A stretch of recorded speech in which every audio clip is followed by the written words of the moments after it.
I am so sorry, y'all, but we are in the cringiest timeline.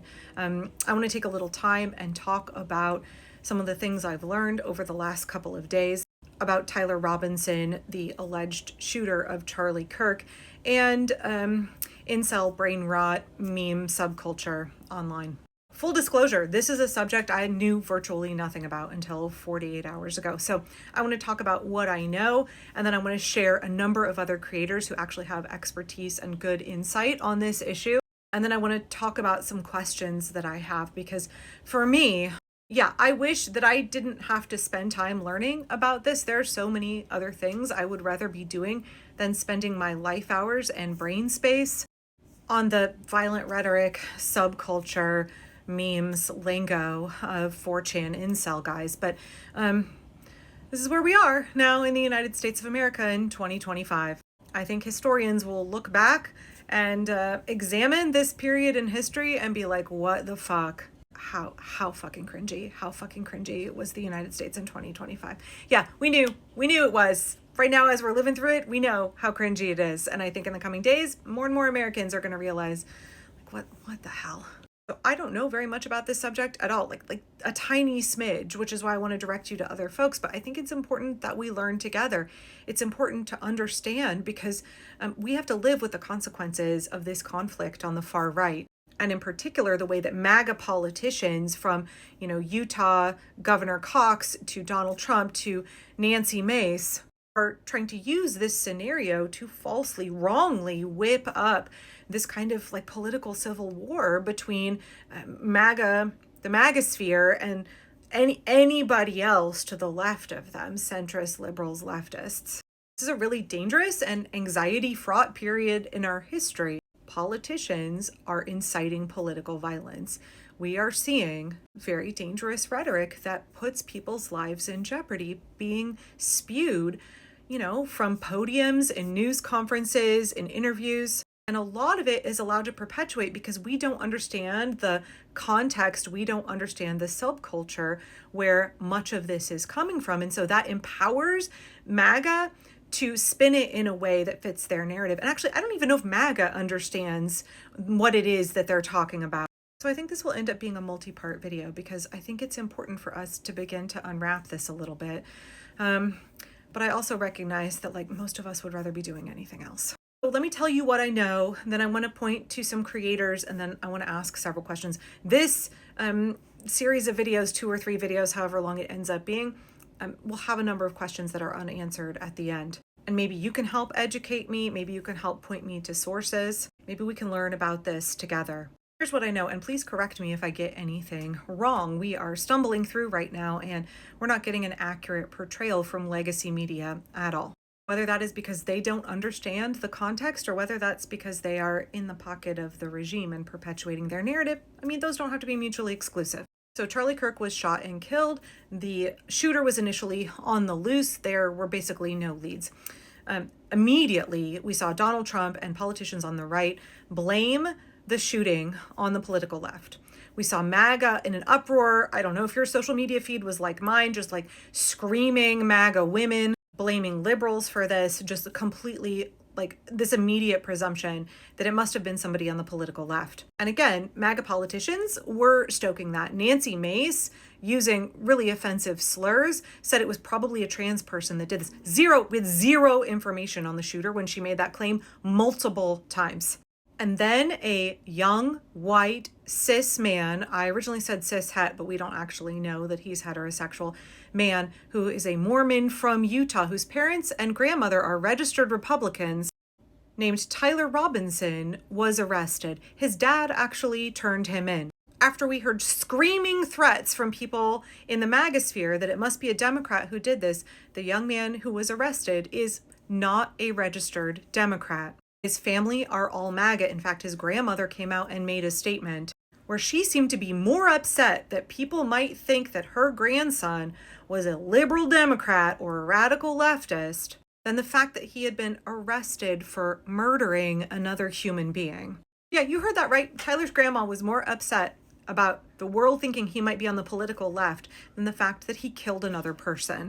So that, of course, created a problem. We saw the governor of Utah saying he prayed for 33 hours that the shooter would not be one of his, right? Not be a white Mormon man from a Republican family. The governor of Utah got up and spoke to the press saying he had prayed that it would have been an immigrant. Yeah, because then you could have used it for your political ends. I said in my original video about this, what MAGA really wanted was for it to be like a black trans woman or a Latino immigrant. It's their worst fucking nightmare that this guy's on the political right and that he's a white dude. Then we got this reporting that the bullet casings that were recovered had messages scrawled into them. And of course, the MAGA politicians are going to try and spin that to fit their narrative, right?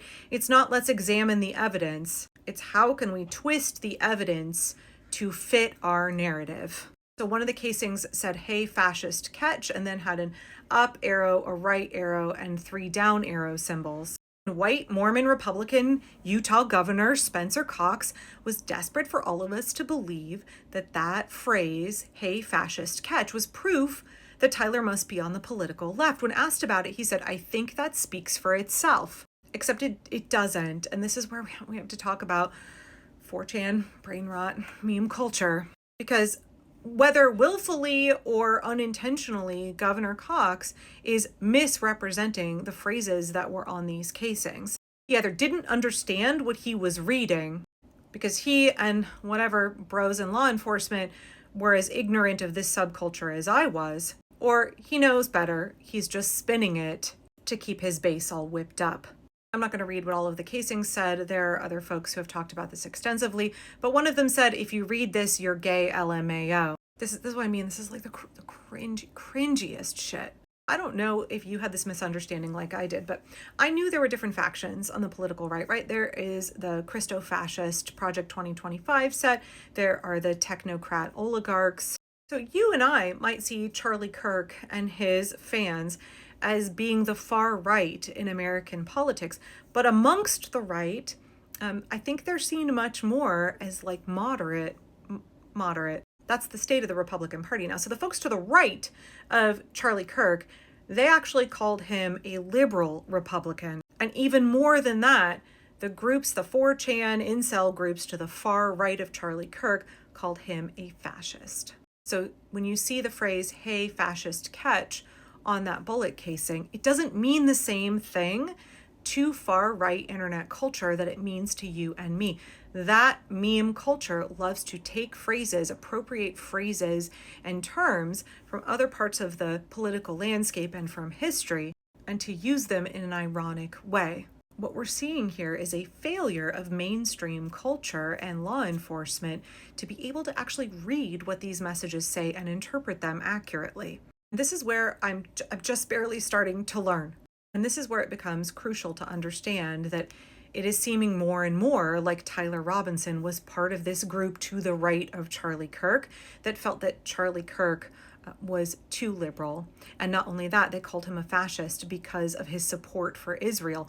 And the folks who are over here, in particular followers of Nick Fuentes, who is a self-declared white supremacist, and his boys who are called the Groypers, who are absolutely opposed to Israel and extremely anti-Semitic, they would call Charlie Kirk and his folks fascists for their support of Israel and AIPAC.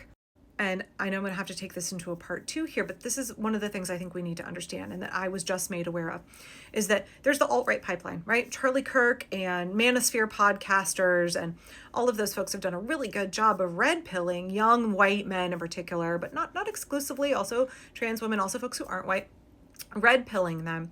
As they're coming down the alt-right pipeline, they hit Charlie Kirk and he captures them, right? He captures them for his movement, he absorbs them in, he indoctrinates them with his ideology, and that has created this large Christo-fascist subset of the American right. One of the things I think it's important to understand is that Charlie would capture these folks here, but there were all kinds of groups, including Nick Fuentes, who were further right than Charlie, who they want to capture these people, right? And they saw Charlie as an obstacle in their way. He caught these people and he wasn't radical enough for them. They didn't like a lot of his positions and they were resentful of the fact that he would capture these people. He was in their way. They wanted him removed so that these people could come down here and Nick Fuentes could capture them. And that context is really important in understanding what may be going on here.